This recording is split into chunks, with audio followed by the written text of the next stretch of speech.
Entonces, encontraron que sección plana permanece plana. Cuando empujamos el muro para acá, acuérdense que del punto de eje neutro hacia un lado va a estar la compresión y del eje neutro hacia el otro la tensión, ¿no? La ley de la escuadrilla. Y pues en el lado de compresión, lo que ellos observaron es que esta parte del muro se comprimía tanto que las piezas pues se aplastaban. Y que cuando el muro iba de regreso, o lo mismo, pero ahora esta parte del muro estaba a compresión y se aplastaba. Al final de cuentas dijeron, mira, así se daña el muro, pero ¿qué crees? Que logramos ductilidades de 4.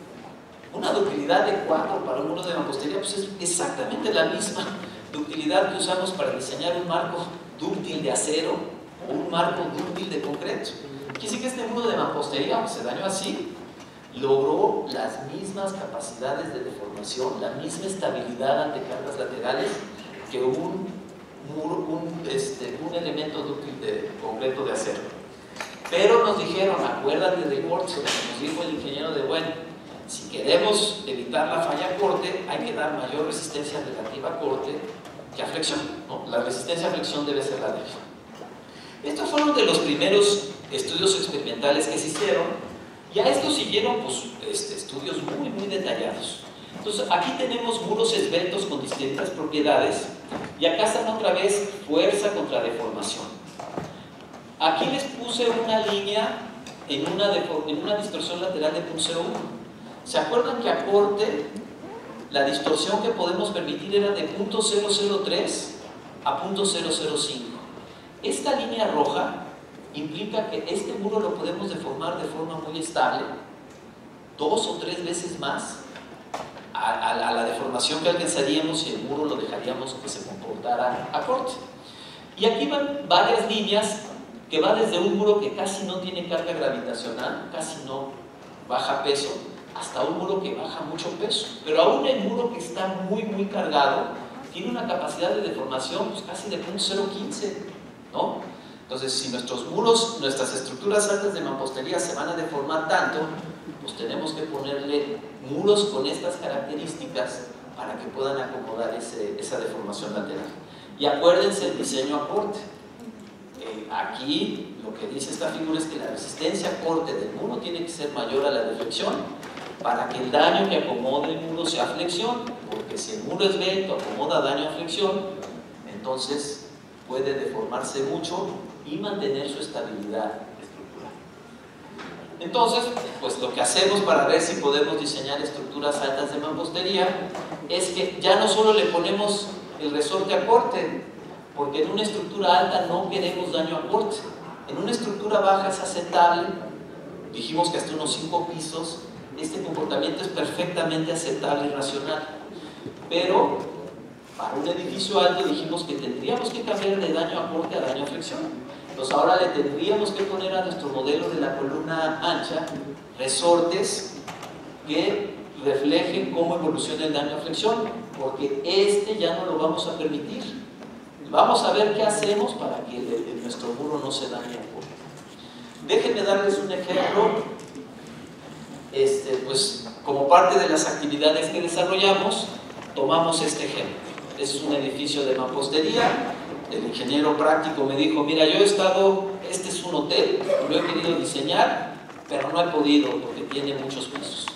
Oye, pues está como el ejemplo perfecto para lo que queremos hacer.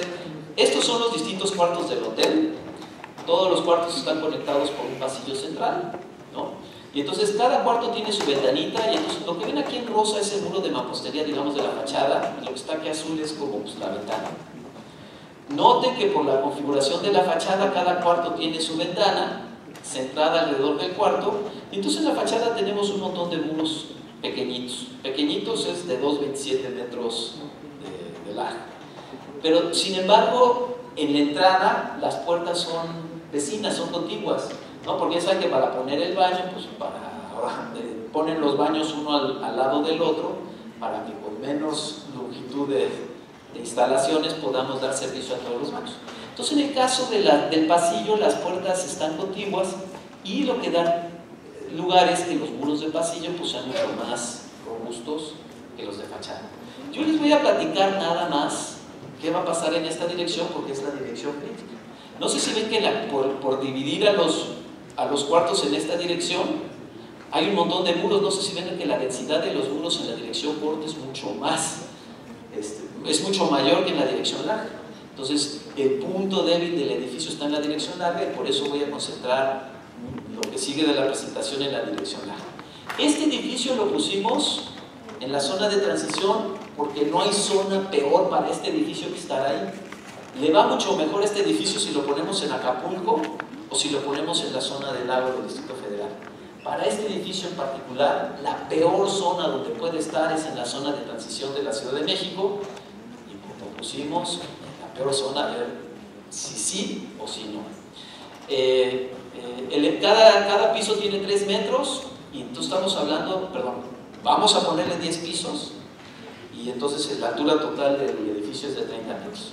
Ahí está la fachada, ¿no? Con los cuartitos de cada uno con su ventana. Esta es la fachada corta, ¿se acuerdan? Este es el pasillo. Y dirán, ¿y dónde están los elevadores? Pues bueno, sí simplificamos un poquito el modelo, ¿no? Para poder hacer este primer estudio introductorio.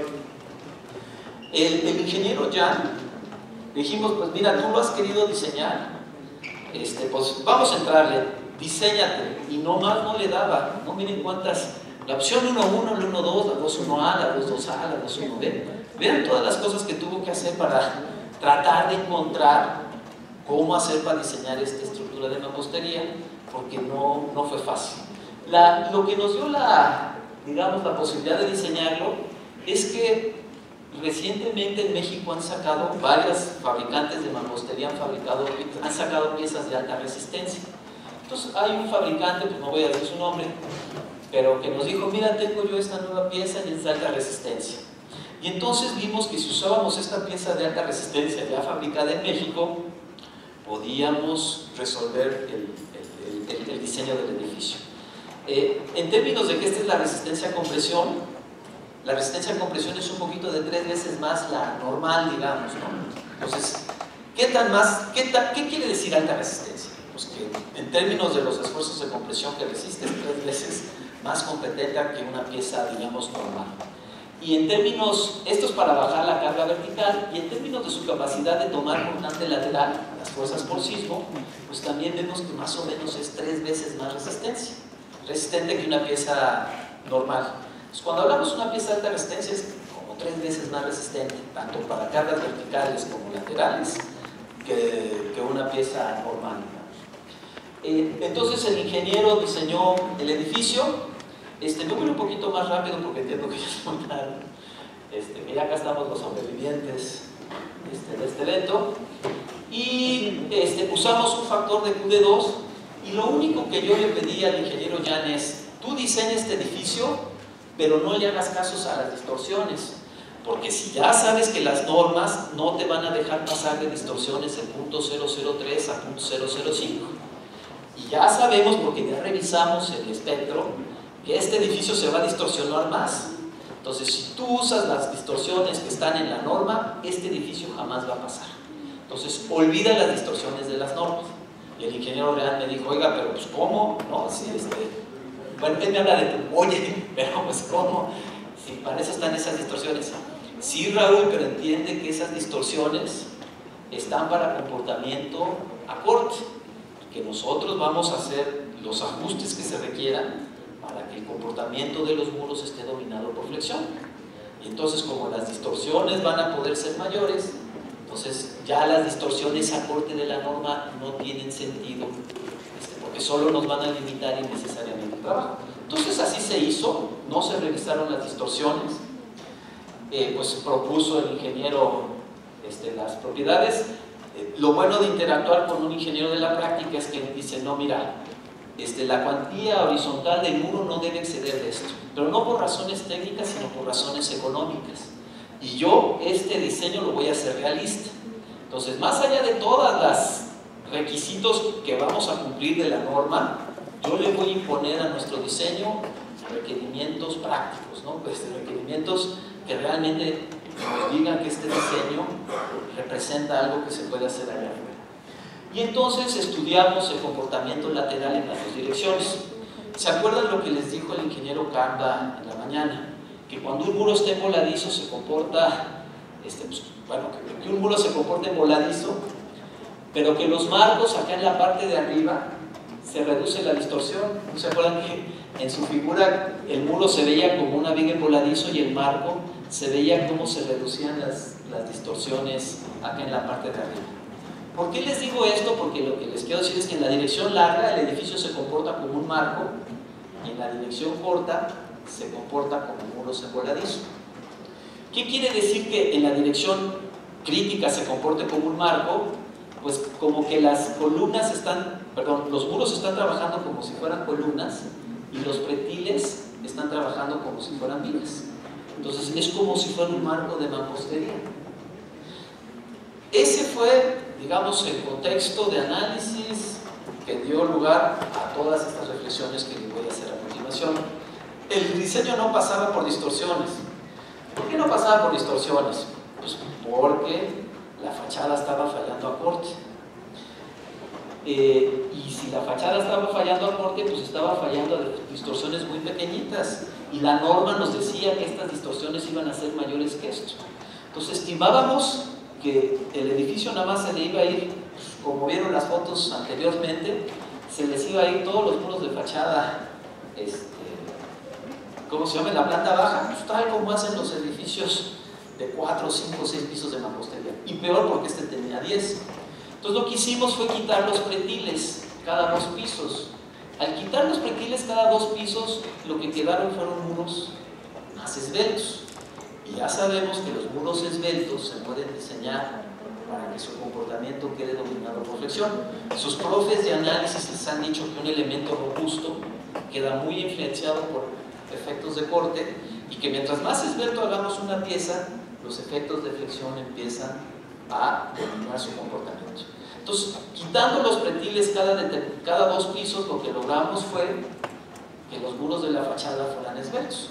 ¿Cuál es la diferencia? Que ahora estos iban a dañarse por flexión y que entonces podíamos dejar que los muros desarrollaran mucho más comportamiento lateral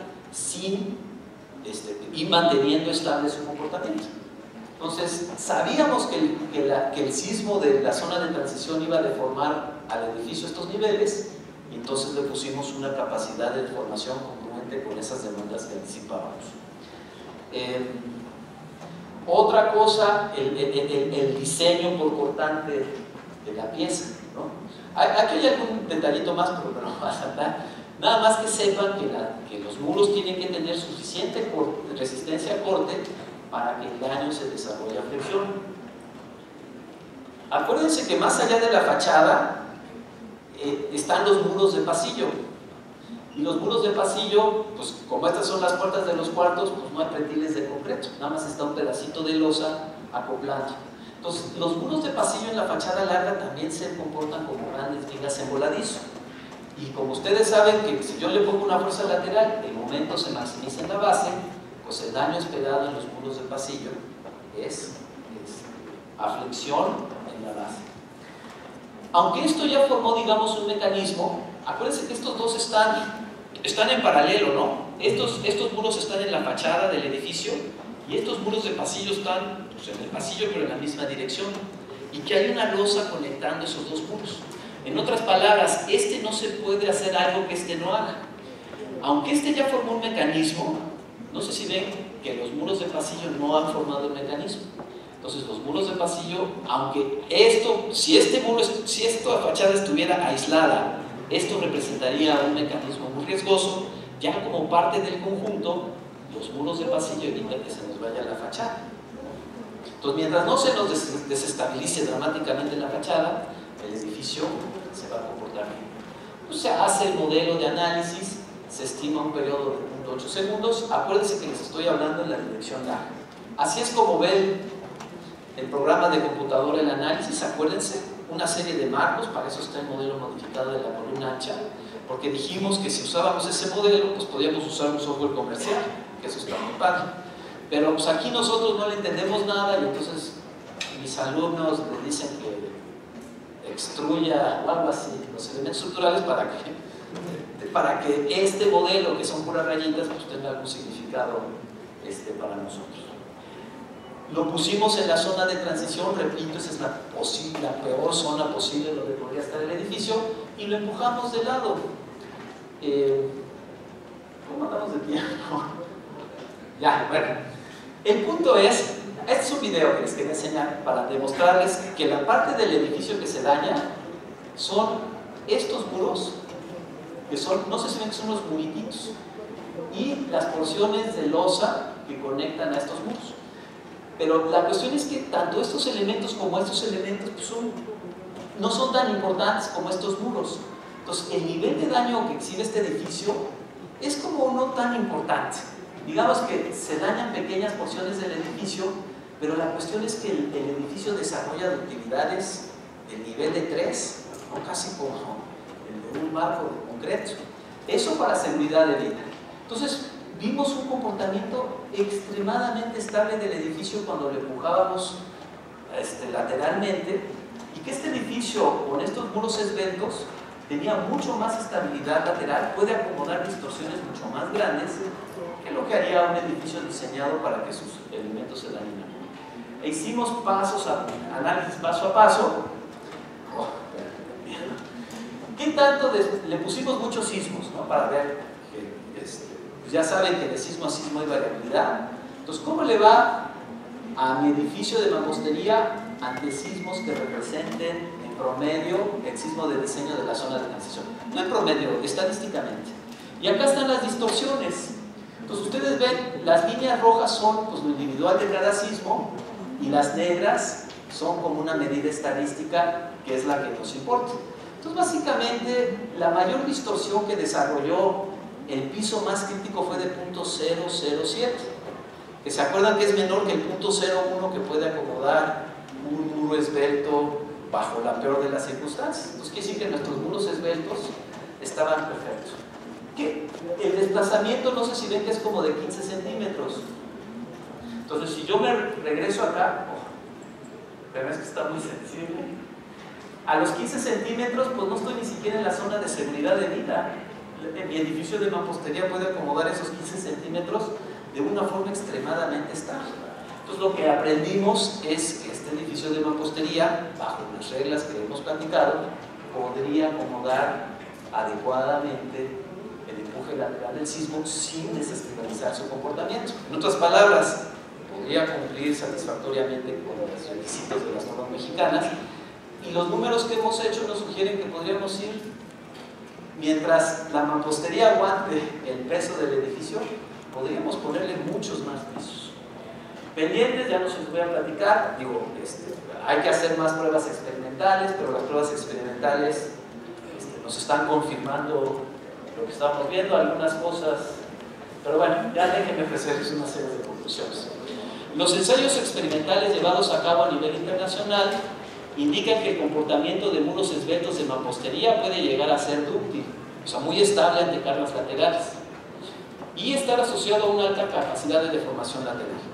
Bien importante, porque si queremos diseñar los edificios de mampostería más altos de lo que estamos haciendo, se van a deformar más. Con las capacidades actuales de deformación que el comportamiento a corte da, no vamos a poder ir hacia arriba con los edificios de mampostería. Pero si cambiamos el tipo de comportamiento y los muros los hacemos esbeltos, entonces sí vamos a poder acomodar esas distorsiones. Dice que la construcción de edificios de mampostería de gran altura será posible en la medida que se desarrollen en México mamposterías de alta resistencia y se planteen sistemas estructurales que promuevan el comportamiento a flexión de los muros, y que dentro de este contexto la normativa actual debe modificar algunos de los requerimientos con que se analizan y diseñan las estructuras de mampostería. Las normas actuales de mampostería piden cosas que no debieran para un edificio alto, tienen sentido para un edificio bajo, pero para un edificio alto no. Entonces, para un edificio alto piden cosas que no deberían pedir, y no piden cosas que sí deberían pedir, porque la norma mexicana está pensada para edificios de mediana altura, bueno, de unos 4 o 5 pisos de mampostería. Entonces, la norma mexicana, tal como está hoy en día, no nos daría suficientemente apoyo para diseñar este tipo de edificios. Y que bueno, que obtuvimos los resultados en el edificio de 10 pisos y parece ser, los resultados analíticos sugieren que sí se puede. Hay cosas que hacer, hay estudios que hacer, pero bueno. Y que finalmente, como parte de este proyecto, diseñamos el mismo edificio pero con marcos de concreto, y encontramos que, dado el edificio de mampostería tal como lo teníamos planteado, su desempeño sísmico fue similar al del marco de concreto, que esta estructura de mampostería podría llegar a ser tan confiable como los marcos de concreto que usamos hoy en día, pero acuérdense que hay todavía algunos puntos que tenemos que resolver, y la norma tiene que evolucionar conforme ese conocimiento que desarrollamos pues se desarrolle, y que todo esto pues es tecnología mexicana desarrollada en el seno de una sociedad tan importante como la sociedad mexicana aquí en nuestro país.